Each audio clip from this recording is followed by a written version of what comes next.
এই যে মহালয়া, একটা বিশেষ গুরুত্বপূর্ণ দিন।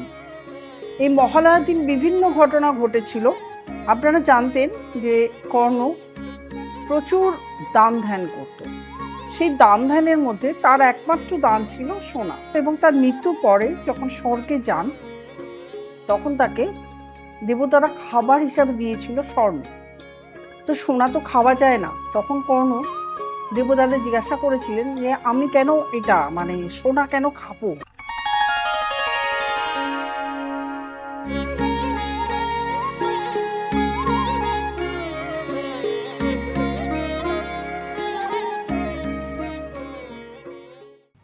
নমস্কার, আজকে বলবো মহালয়ান। এই যে মহালয়া, একটা বিশেষ গুরুত্বপূর্ণ দিন। এই মহালয়ার দিন বিভিন্ন ঘটনা ঘটেছিল, সেটা নিয়ে বলবো। আমরা কিন্তু প্রত্যেকে মহালয়ার দিন পিতৃপুরুষের উদ্দেশ্যে তর্পণ করি।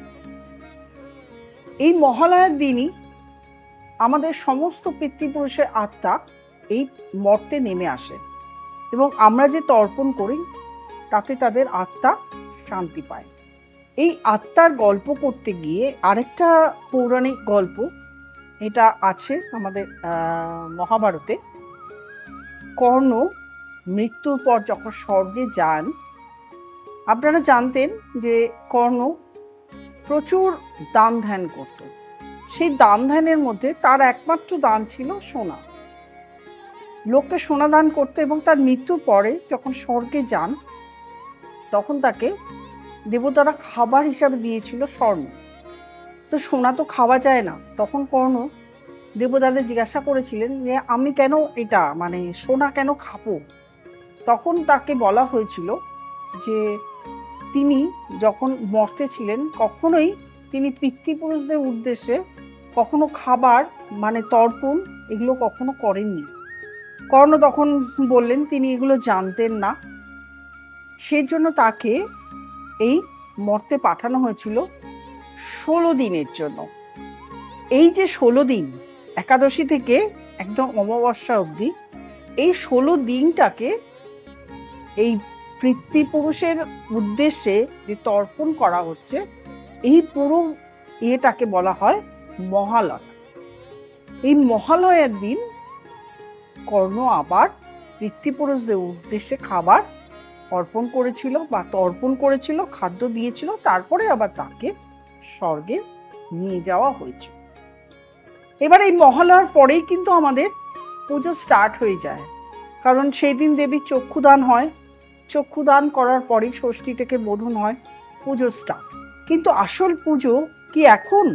আসল পুজো তো আমরা বাসন্তী পুজোতে পাই। এই সময় যে পুজোটা হয় এটাকে বলা হয় অকাল বোধন। শারদীয়ার যে দুর্গোৎসবটা আমরা হিন্দুরা পালন করি, এই পুজোটা রামচন্দ্র করেছিলেন সীতাকে, তার যে যখন নিয়ে গেছিল রাবণ, সেখান থেকে উদ্ধারের জন্য। এই যে পুজো, এই পুজো নিয়ে আরো গল্প আছে, পৌরাণিক যুগের গল্প। যেটা হলো এই মহালয়ার দিন অসুর বধ হয়েছিল। অসুর বধটা কিভাবে হয়েছিল? অসুররা স্বর্গরাজ্য একদম আক্রমণ করে স্বর্গরাজ্য থেকে দেবতাদের বিতাড়িত করে সেখানে তারা নিজের রাজত্ব স্থাপন করতে যাচ্ছিলেন। তখন পারলেন না দেবতারা অসুরকে দমাতে। তখন প্রত্যেকটা দেবতা মিলে একজন নারী শক্তির আবির্ভাব করেছিলেন ঠিক এই মহালয়ার দিন।